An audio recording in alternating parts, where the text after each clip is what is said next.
It's time now for a look at the latest in local news. In the news on Thursday, probate judge Tammy Thornton did the honors of swearing in the new county commissioner in District 5, Kathy Keith. She won the special election held a few weeks ago. After she was sworn in, WIFO FM talked with her, the new county commissioner, Kathy Keith. Kathy Keith sworn in today as the new commissioner, so now it's official. So just give us your thoughts on how it feels to be officially sworn in. Well, it feels official. Long oath. It was a long oath, and it was had a lot of substance. And it said that I would defend the Constitution of the United States and the Georgia Constitution and the laws of Georgia. So I take it very seriously, and I'm looking forward to it, and I'm looking forward to serving the people. As you mentioned during your speech afterwards, good crowd on hand, represented from the city, the school board, county commissioners were on hand for the event. So you talked about unity. That's what you're going to try to bring to the board, and not just on the county board, with the city and the school board as well. Yeah, I thought it was just really great that we had a representative from the Board of Education and a city commissioner and the city manager and the county administrator and county commissioners. I thought it spoke to the fact that I think our whole community wants us to work in unity. A lot of confusion. You serve now all the way to the end of December because that was Ralph Hickok's term, but you're already in campaign mode because the election's coming up in May and you have to run again against your opponent, Jamie Hickok. So how do you balance the two? You serve as a commissioner, but you got to be out campaigning for the job as well. Yeah. Well, I know it's confusing to the public. It's hard for us to keep it straight, too, but May the 24th will be the primary, and both of the candidates for county commissioner are Republicans. So whoever wins the Republican primary will be the winner of the election, and so that makes it real simple. We'll know. And it will serve a different soon. term after right. January 1st. Right. The new commissioner will take over. Right. It'll be exactly. Well, we wish you the best, and again, congratulations again on winning the special election. Unfortunately, not a lot of people showed up for the special election, but it's going to be a lot different this time around because you have the governor's race on there, you have school board races on there, so a lot bigger turnout. So are you confident that you can reach the voters in District 5 with more people coming out to vote? I'm going to do my very best to do that. I'm waiting on some lists that I'll get from the registrar that will have everybody's name and address and if they voted in the last election or if they didn't and that kind of thing. So we'll be taking a look at that and being strategic with our planning to try to figure out what we need to do. I did take up the signs because I thought people needed a break, and I will be putting those out again, and so I'll be covering the district with that. And, I would like to thank all the people in District 5 that voted for me. Even if we had low voter turnout, we had a great result for me. Okay. Well, again, we wish you the best of luck. Thank you. And we'll send those comments to Kathy Keith again, the winner of the special election, District 5. As she mentioned, she and her opponent, Jamie Hickok, both on the election ballot on May 24th, the primary. Deadline to register to vote in this election is Monday, April 25th. If you change your name or your address since you last voted, they should please update your file by coming into the registrar's office and filling out a change of address form. Also, a reminder, redistricting changes have only changed the voting districts. Your county precinct and polling place have not changed. You'll continue to vote at the same polling place on Election Day, May 24th, as you have been voting in the past. Although you'll be voting at the same polling place, your ballot will reflect any voting district changes, such as candidates for county commissioner and school board. Precinct cards are going to be sent out over the next month, which will indicate the voting school district changes.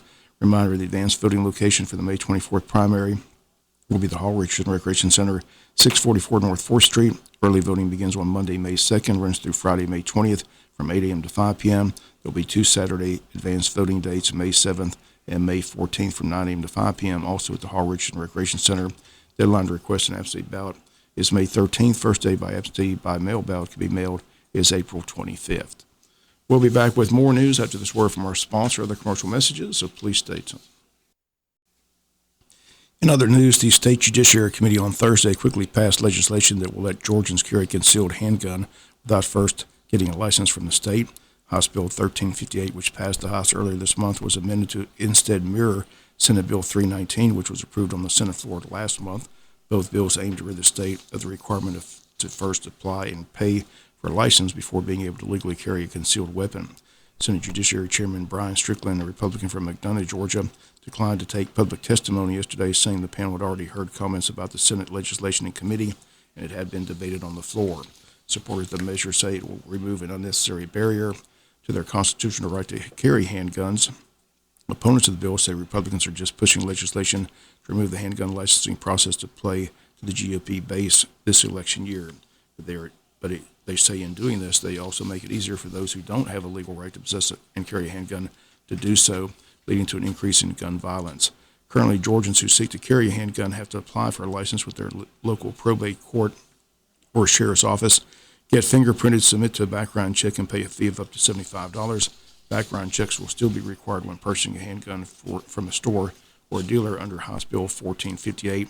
The bill passed Thursday on a 5-2 party line vote, with Republicans voting in favor of the bill. Georgia candidates running for governor and other state offices had to file paperwork on their finances this week, and the deadline was today. The finances show the Democratic candidate Stacey Abrams, who came under attack the last time she ran for governor, of being in debt. Well, she discloses a net worth of $3.17 million this time around, mostly tied up in real estate and investments. She built a multi-million-dollar business, writing books and appearing in the speaking circuit. Since 2019, she's raised more than $6.5 million. 4 years ago, she owed the IRS roughly $54,000. According to her records submitted, she paid that back in 2019. Governor Kemp's latest financial report reveals his wealth has grown by more than $3 million since he took office back in 2019, thanks partly to a string of real estate holdings and business investments that appreciated in value. Governor filed paperwork that showed a net worth of roughly $8.6 million. That included more than $4.6 million in various properties and a $420,000 stake on a Stone Supply farm. In his 2018 disclosure, Kemp reported a worth of $5.2 million. David Perdue reports a net worth of roughly $50 million in his financial disclosure. His fortune includes roughly $17 million in cash on hand, a Sea Island estate valued at $2.4 million, and an additional $24 million in investments. Perdue reports earnings of about $6 million from investments during his last 4 years in the U.S. Senate. Once again, the primary for this race set for May 24th, but there's the 3 weeks of early voting. We'll be back with some final news notes after this word from our sponsor, the commercial messages, so please stay tuned. Final notes news, Chamber of Commerce, biggest fundraiser of the year, Taste of Wayne, set for Thursday, March 31st from 6 to 9 p.m. at Coastal Pines Technical College. Tickets on sale at the Chamber, $50 for members, $75 for non-members. A lot of great food, live and silent auctions, several cash raffles, wine tossing event, all set for next Thursday at the Coastal Pines Technical College. For ticket information, call the Chamber at 427-2028. Also coming up after the legislative session in Atlanta, the annual post-legislative luncheon, also at Coastal Pines Technical College, also sponsored by the Chamber. The date Tuesday, April 19th from 11:30 to 1 p.m. Tickets available at the Chamber office, $25 for members, $35 for non-members. Everyone invited to come out and hear from the local delegation. State Senator Blake Tillery, State Representatives Stephen Meeks, and Bill Workheiser will be on hand. The date, once again, April 19th. They ask you to register by noon on April 15th. Again, the last day of the legislative session set for April the 4th. Wayne County Farmers Market hosting a fundraising event Saturday, April 2nd, entitled Barbecue and Blues. Tickets on sale for $25 each. Children under 12, $15 each. Entertainment and barbecue taking place at the Farmers Market. Fundraising event for the market. Once again, the date Saturday, April the 2nd. Also on April the 2nd, that's the date of the Altamaha River Run in the morning, 8:30 a.m. It takes place. They've got 2 paddles beginning at 8:30 a.m. at the Upper County Landing. Paddlers have the choice of 2 takeout points. 11-mile paddle takes out at Pig Farm, Oglethorpe Landing.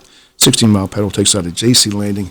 Registration for the event, $10 per paddler. Children 10 and under paddle for free with a registered adult. Altamaha River Expeditions has canoe and kayak rentals for $45 each. You can contact them at 912-294-3604. Shuttles available from the takeout points, with the shuttle leaving J.C. Landing at 8, Oglethorpe Landing at 8:15. Registration forms available at the Jesup Train Depot, or you can go online to the Tourism Board website, waynetourism.com. Once again, they ask you to bring your hat, sunscreen, and snack lunch. Enjoy the spring beauty of the river with the Altamaha River Run, set for Saturday, April the 2nd. That's going to do it for latest and local news. Sports comes your way in a few minutes. Bob Morgan, have a great day.